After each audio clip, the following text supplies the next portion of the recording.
Right, so for the first question, we're looking at the case where the electron where a charge, in this case an electron, is in both an electric field and a magnetic field, and it's moving, so it is experiencing magnetic force. Well, assuming it's not in the same direction as the magnetic field, but it isn't. So there's both an electric and a magnetic force. As far as I know, the first tutorial problem of the sort. And we're ignoring gravity because the electric force is so much stronger, so it makes gravity negligible. Okay, so what I'm going to start by doing is making a set of axes to indicate the direction of the electric fields. So I can deduce from that very easily in which direction the forces are. Okay, so let's make a first set of axes, X and Y, and let's say the positive Y direction is north. This is not automatic, you will have to indicate this. Good. Now, which direction is the magnetic field? It is said to be directed vertically upwards. Now, which direction is vertically upwards? Well, it's going to be straight out of the page in this case. Well, let's say, so for example, that you look straight down and you look at your shoes. So there you've got your one shoe and you've tied it. There you go, nice knot. Okay, and there's your other shoe, which you also have tied. Good. I know, crisscross, whatever. Okay, so there's your two shoes. Okay, now suppose you're looking straight downwards and you're seeing your two shoes. And let's say you have your shoes pointed northward. At which direction would vertically upwards then be? If I say there's something going in the direction that's vertically upwards, then it should be clear. It's coming from the floor up straight towards your face. If it's vertically upwards, out of the floor towards your face. I think that makes sense. Good. So in this case, the magnetic field is vertically upwards. It's coming out of the page. So there we've got the magnetic field. How about the electric field? That is said to be traveling southwest, directed to the southwest, so we'll assume it is directed perfectly towards the southwest. So there's the electric field. Now, because there's a magnetic field, I'm interested in the direction that the charge is moving, because that will have a bearing on the direction of the magnetic force with the use of the right-hand rule. Okay, so let's indicate the velocity vector as well. So there it is. It is traveling westward. So, good. That's all I need to be able to figure out the direction of the forces. Now let's indicate those on a new set of axes so that everything isn't cluttered together. Good. So which direction is the two forces? Let's start with the electric force because that's simplest. Okay, so the electric field points in direction that the positive charge would feel a force, but this is an electron, so it'll be directly in the opposite direction. So if this one is perfectly southwest, then the electric force should be perfectly northeast. Good. So there's going to be the electric force. And the magnetic force, okay, so we have to use right-hand rule for that. Okay, index finger in the direction of movement, middle finger in the direction of the magnetic field. It's actually right the way I've got it here. Okay, so that's velocity vector. Straight out of the page is the magnetic field, and the thumb, which is perpendicular to both of these. Remember, these two don't have to be perpendicular, they can move like this. But the thumb is perpendicular to both. Velocity vector, magnetic field. Okay, so magnetic force is straight upwards. Or it would be if it was a positive charge. For negative charge, it flips it in the other direction. So the magnetic force is straight downwards. Good. So now the net force is going to be the sum of these two. But for me to be able to work out that sum, I need these two magnitudes, the magnitudes of these two vectors. Okay, so let's start with the magnetic force. So without the arrow, because I'm not just working out the magnitude. Okay, so that is Q, V, B, sine of the angle between the velocity vector and the magnetic field. Okay, so what I'm going to use for Q, how about 1.6 times 10 to the minus 19 coulombs? Well, yes and no. Here we can reason that we would rather want to use more than two significant figures, because look at what's given. Velocity, electric field, magnetic field, all three values have three significant figures. So if you're going to bring in a constant, then it's not a good idea. It's not a good practice to use then less than 3 significant figures.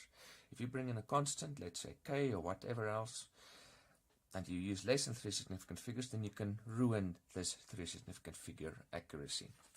So I'm not going to use 1.6. I'm going to use I'm going to also use at least 3 significant figures, but let's use even one more. Let's use 4 significant figures.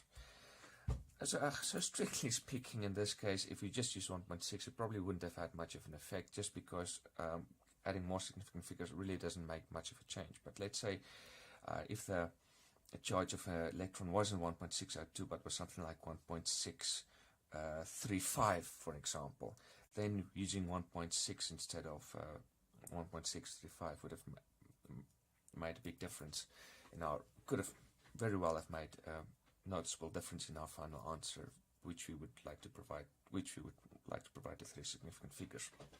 Okay, but in this case, strictly speaking, it doesn't make a big difference. Okay, so what is velocity? It is 5.60 times 10 to the 5 meters per second, and B is the magnitude of 0.210 Tesla. Good, and sine of the angle, what is that? Okay, so there is the velocity vector, and there is the magnetic field. They're perpendicular to one another, so this is 90 degrees. Okay, so if we calculate that, okay, so that is 1.602 times 5.6 times 0.21 times 10 to the power 9 minus 19 plus 5 minus 14. Okay, good, so there it is. Okay, sine of 90 is just 1. Okay, so that is 1.88. Okay, now, if this was a final answer, then I would have left it at this, newtons, using the least amount of significant figures, which is 3. Okay, but it's not a final answer. I'm still going to do calculations with this, so I'm going to add at least one additional significant figure as a cushion.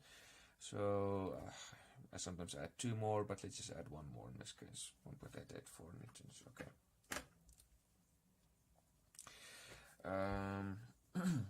Right, okay, now you could also have just dropped this in the formula in this case, because in this case it is clear from the way that we made these we drew these the velocity and magnetic field vector. It's clear that the two are perpendicular. So in a case such as this, in which it's clear that the direction which the charge is going, the magnetic field is perpendicular, then you can just write it like this. UV like that, and that is okay, equal to 1.884 newtons. That would have been fine, if it's clear that they are perpendicular. You don't have to bother with a sine term. Okay, next one, the electric force. Okay, so that's simple, so that's just absolute of the charge times the electric field. Good, so same story, 1.602 times 10 to the minus... what did I forget? I forgot that times 10 to the minus 14 newtons. Good. Okay. Minus 19 coulombs. Times what's the electric field? That is, let's see, it's 1.35 times 10 to the 5 volts per meter. Yeah, that's another term, set of units for the electric field. The way we introduced it, we would have said just joules per, newtons per coulomb. Okay, so let's calculate that. So 1.602 times 1.35 times 10 to the 9, 2.163 times 10 to the minus 14 newtons. Good, okay. Right. So now,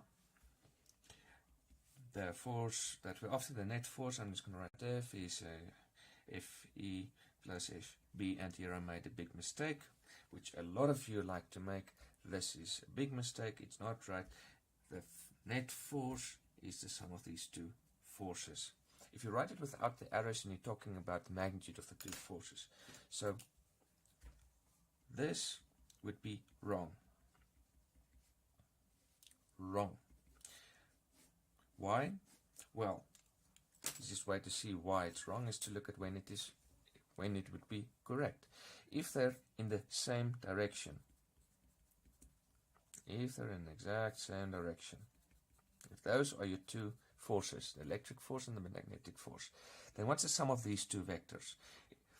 It's going to be a vector in this direction, which is just going to be, this is the same as that. If they're in the same direction, then the magnitude of the sum is the sum of the two magnitudes. That's only if they're in the same direction. As soon as they're not, if, for example, there's the one and there's the other one, then this vector sum would be this vector. This one's length or magnitude, this one's length is not the same as, is not the sum of these two lengths. It's not. It's only going to be the same if they're in the same direction. So writing like this is a big mistake. And a lot of you make this mistake. Okay. Right. So if this F is the sum of these of the electric force, magnetic force, then its x component would be equal to the sum of the two x components. Fx plus Fbx. Right. Okay. So what is Fe's x component? And let's see if we can see it on the graph. Okay. Not on the graph, on the axis. Okay. So there is the electric force. So there, right over there, there's the x component of that force. Okay, is it positive or is it negative? It is a positive because it's a positive x component because it's in positive x direction. What is its magnitude? It's going to be that length times sine of cosine of that angle. Okay, and that angle, I didn't indicate it last time, but that is 45 degrees. Okay, because we assume this is perfectly southwest, so that's perfectly northeast, so 45 degrees. Okay, so this is going to be Fe cos 45 degrees. What is Fb's x component? It doesn't have one. It is 0. Okay, so let's calculate that. Cos 45 is just 1 over square root of 2. So what is Fe? Okay, there it is. 2.163 divided by square root of 2. Good. Okay, it's like that. All right. So that is 1.529, and it's going to be times 10 to the minus 14 newtons. Good, perfect. Now the same for the y component. Y component is going to be Fe's y component plus Fb's y component. Good, what's Fe's y component? There it is, over there. It's positive, clearly, so it is, it's going to be, the magnitude of it will be this length times sine of that angle. Good, so it is going to be Fe sine of 45. Okay. If the if Fe was directed like this instead, so that the y component would be here, then I would have written minus Fe sine 45. Okay. Okay, what is Fb's y component? It is just, what is it? Well, it is kind of just Fb itself. But is it positive or negative? It is negative. It's in negative y direction. So this isn't just plus Fb, this is going to be minus Fb. If Fb was in opposite direction, then this would have been plus Fb. Right. Okay, so let's calculate this. Okay, so same story. Fe was this 2.163 divided by square root of 2, and from this we subtract Fb 1.884. Again, this should be multiplied by 10 to the minus 14. Okay, so yeah, so minus. Okay, so it's a small value compared to that one. So minus 3.545 times 10 to the minus 15 newtons. Good. Okay, so let's move it up. Okay, so what is the magnitude of the net force? If you can write net there if you want. I sometimes do, depends on how I'm feeling. So that is fx squared plus fy squared. Okay, and what is that? I'm not going to substitute that. I'm just going to do it directly. So this is going to be square root of 1.529 squared plus 0.35. Don't worry about the shortcuts I'm taking. Just add these values in full if you're not certain. Okay, so this is going to be 1. Oh, alright, so now this is a final answer. So I'm going to provide just 3 significant figures. Okay, so I'm just going to write 1 point. You can write this and then say it is approximately equal to 1.57. I'm just going to write immediately 1.57. and times 10 to the minus 14 newtons. Good. I mean, I could have added times 10 to the minus 14, then I would have had that 10.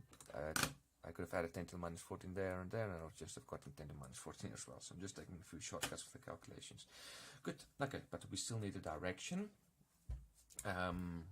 So let's make a good set of axes. Let's make this easy. Okay, so let's have got our x and our y. Let's indicate these components. Where's the x component? Well, it's positive. So there is the f's x component. How about the y component? It's negative. So it's there. Good.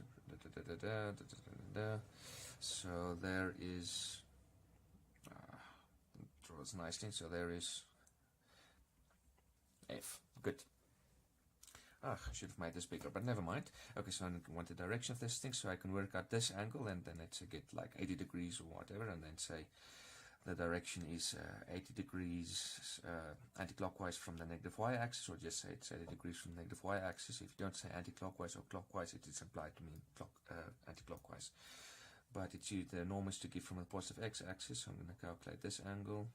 Let's call it, I've not used alpha before, alright, so let's call this alpha. So, do I have enough space here? Yeah, let's say, so alpha is tan inverse of, okay. Now, please, please, please don't do this. Why not? Because now those are the components, and they can be negative. Now, this if you substitute negative values in here, you can get a completely wrong angle, different angle from what you're after. What we're thinking of here is in terms of a triangle. We're thinking of, I've got this triangle, I've got this angle, so, and let's say this length is P and this length is Q, then tan of alpha is equal to Q over P. It is the lengths of the triangle that comes into play. F1, Fx won't be necessarily the lengths of this triangle here, because these values can be negative, so negative lengths will mess things up. So it's the lengths that we're after. What is that length? It is not minus 3.545, it is 3.545 times 10 to the minus 15. Good, so please don't make that mistake. A lot of you do it make that mistake. If you want to, let's say, if you want to insist on using f1 and fx, you can do it like this. Absolute value of fy. Yeah, in fact, let's do it like that. That's absolute value, so it's not over that, so absolute value of fy. Absolute value of fx, just so that you don't use negative values here, which is going to mess things up. At least one or two or three of you made a mistake like this in the assignment. Okay, so this is tan inverse of, these 10 to the minus 15, 14, a lot of that will cancel. So let's say, so there's going to be 0.3545 over 1.529. Taking a shortcut and thinking in terms of these things cancelling. So that's going to be tan inverse of 1.3545 divided by 1.529. Good, and that is 13.1 degrees. Good, okay. So now I can say f direction, or I can just write it like this. So f is equal to 1.57 times 10 to the minus 14 newtons at, okay, so this is 13.1 degrees clockwise from x, so that is also written as minus just 13 degrees. If f was like that, and that was 13 degrees, then we would just say f is at 13 degrees, but it's now below positive x-axis. We say it's minus 13 degrees. So you could have calculated this angle. If you got this angle, then you would have worked out what it would have been. It would have been 76.9. So then you could have said it is 76.9 degrees from the negative y-axis, which would mean 76.9 degrees anti-clockwise from the negative y-axis, which you can find. Okay, good. So you can leave it like this, but I think it would be better to think perhaps in terms of northeast southwest. The directions are given in terms of northeast southwest, and I'll think so. Let's also give a northeast southwest type answer for the direction. So what would this be? Positive y was north, so that is north, so that is east. but it is minus 13 degrees, so if it was minus 45 degrees, it would have been perfectly southeast. But it's a little bit more in this direction, so that would be what we call that east-southeast, I think. Yeah, so that's very roughly east, southeast. Good. Okay, and that is the whole problem.